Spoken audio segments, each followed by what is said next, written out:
Hi, I'm Jonathan Weinberg, and this is Drawing with Fountain Pens, where I look at art, design, and fountain pens.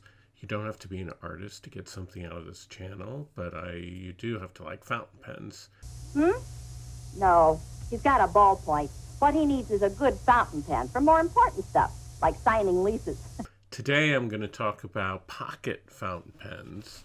I did that a few weeks ago and talked about the Hongdian M2. Today I'm going to focus mostly on the Kaweco Liliput pen, which I really like.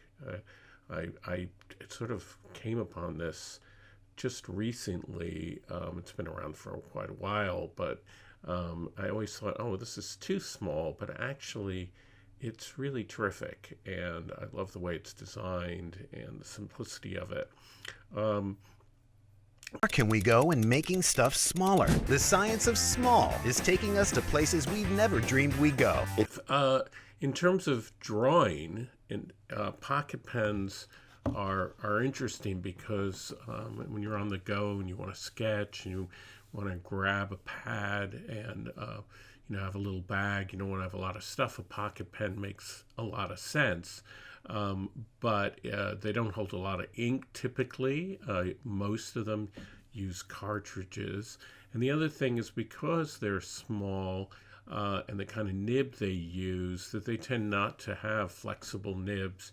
And it's not necessarily the easiest thing to put a flexible nib into a pocket pen, since they don't necessarily use a kind of nib size that is easily exchangeable. So I think that is a disadvantage. So here's a bunch of pens that are in my collection.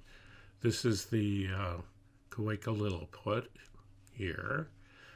This is another Kaweco, very popular sport. This comes in plastic. I have plastic resin, as they like to say, but I also have, this is the aluminum version. This is the Hongdian M1 and the M2. These are fairly new pens. I just recently reviewed the M2. I think it's quite good, very affordable. This is the exception. This is the Schon Desgn Pocket 6. It comes in brass, but it comes in these wonderful anodized versions. And what's terrific about this pen is that it uses a standard 6 nib in Jovo 6 nib. So it's actually the only pen here that I have which is very easy to swap out, and you could put a flex nib, let's say from Fountain Pen Revolution, and put that into this pen. Then the least expensive pen here, well, probably competing with the Hongdian, but is this little Pilot portable pen. What's great about this is that it uses the standard Pilot kind of nib that you would have on a Metropolitan, but it also, of all these pens, this is the one that you could eyedropper, since it's entirely made of plastic resin. This, I've said this before, is probably my favorite pocket pen, but in this group, not the cheapest. Probably the most expensive in this group is the Schon Desgn pen. This is the Elite, or the Pilot 95 ES, that has a gold nib, and it's one of the least expensive ways to get a gold nib. This writes really beautifully, and I think it's a favorite of a lot of people. This is the Sailor portable pen, and this is a platinum. I'm not sure that they even make these pens, and these are probably from the 80s or 90s. They're kind of vintage. So I so much like the Pilot that I haven't really followed very much what Platinum or Sailor do in this particular space. So I am mostly going to talk about the Liliput pen today. That's this one. You'll notice that it has the bragging rights to be called the smallest pen, and I think for a while they were saying that it was the smallest fountain pen in the world or something like that. I'm not sure if that's true, but it is relatively very small. It is so small that it doesn't really work well with a converter. The Kaweco came out with a tiny little bulb converter that you could use instead of a cartridge, but it didn't really hold much ink, and I don't even know if that's still available. I don't recommend it. If you want to use your own ink, the best way to do that is to purchase an empty cartridge and fill it, a standard international cartridge, or you could use one of the cartridges that you've already, used up all the ink in and clean it out and put ink into it. That's the best way to use your own ink.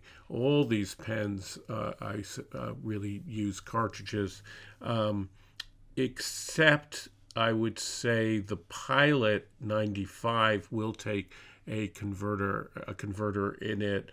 The Sport will use, the Sport will use a converter that Kaweco makes specifically for it. And these two pens by Hongdian come with small converters that work with them. That is something to keep in mind with a pocket pen, how you're going to get ink into it, and if you're someone who uses inks that don't come in cartridges, you have to consider that and how you're going to get ink into it. I mean, it's an interesting solution that the Pilot pen is an eyedropper, and as far as I know, none of these, they're metal pens you can eyedropper. I don't know if there are other portable pens out there that work with eyedroppers. I suspect that there are, but that would be a way to get that. This pen will hold quite a lot of ink in it. And also, as I say, it's not an expensive pen. So here's the Liliput pen.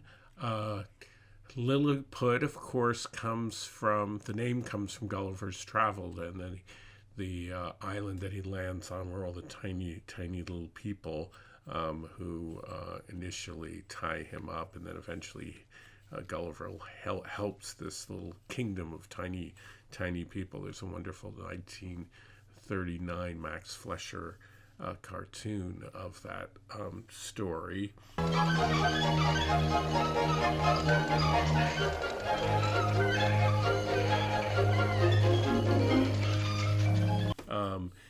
It measures, when it's closed, 3 3/4 inches, and it is, almost it's like 1/8 of an inch wide, very narrow little pen. And when you open it up, though, and post it, and what's nice is that it posts very securely because it screws to the end, and it becomes full size. Just as a point of comparison, to compare it to its cousin, the Kaweco Sport, which is a much heavier pen and bigger pen, you can see that when it's posted, it's bigger. Posted, these pens, this one is about 4 3/4 posted, and the Kaweco Sport is almost 5 inches when it is posted. One of the disadvantages of this pen is it has no roll stop, so when you're weighing it, it's going to roll. But it seems to be 21.2 grams when it has a cartridge in it with ink. By comparison, here is the Sport's steel version, and it is almost twice as heavy, 41.9 grams or 42 grams. One of the nice things about Kaweco pens is that they come in these really nice metal boxes, and it's a very nice presentation. That makes them very nice gifts, I think. So here you can see the pen, and the cartridge comes inside the pen. So it comes with typically with one cartridge. The Liliput pen, though, is quite light, and yet it just feels nice in the hand still, even though it's so light. And that really surprises me about the pen. I don't own it, but you can buy a clip for it that fits onto it. Just like the same thing is true about the Kaweco Sport. Here it is with the cartridge.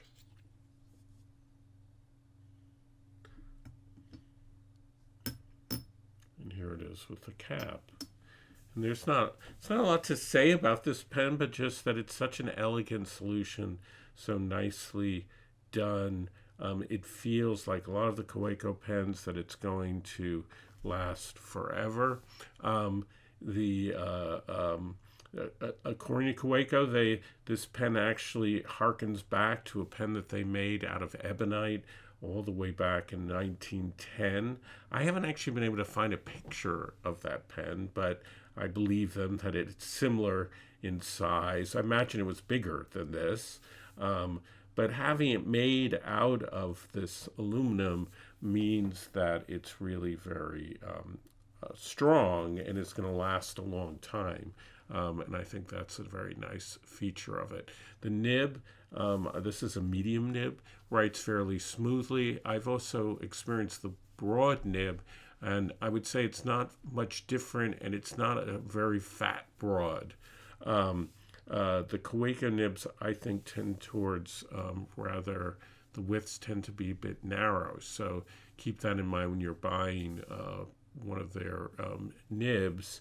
They have their screw-in nibs, so you can exchange the nib very easily with other pens in the Kaweco series. So that's nice too in terms of their pens. So what do I think about this pen? I really like it because really aesthetically, I think it's very elegant. I really like the way that the screws on in terms of the way it posts, so you don't have to worry about this falling off. Often I say of metal pens that they're kind of slippery, but this is a paradox.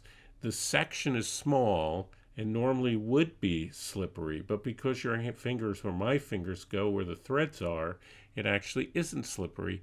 But of course that could be annoying to some people. I don't find the threads to be that annoying, and I feel that it fits just perfectly in my hand.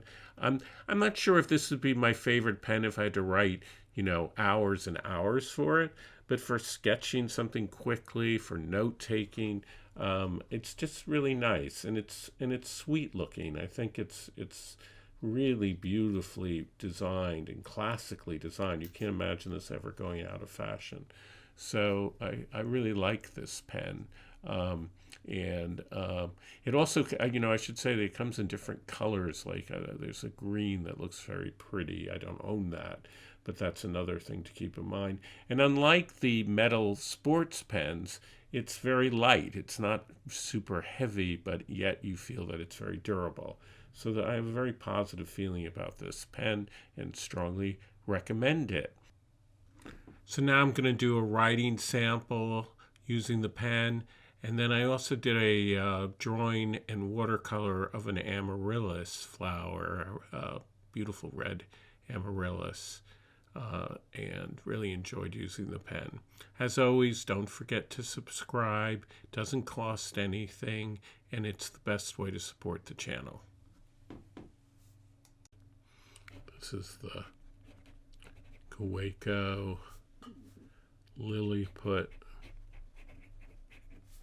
and it is a medium nib, and this is a Kaweco blue cartridge, and this is Rhodia paper.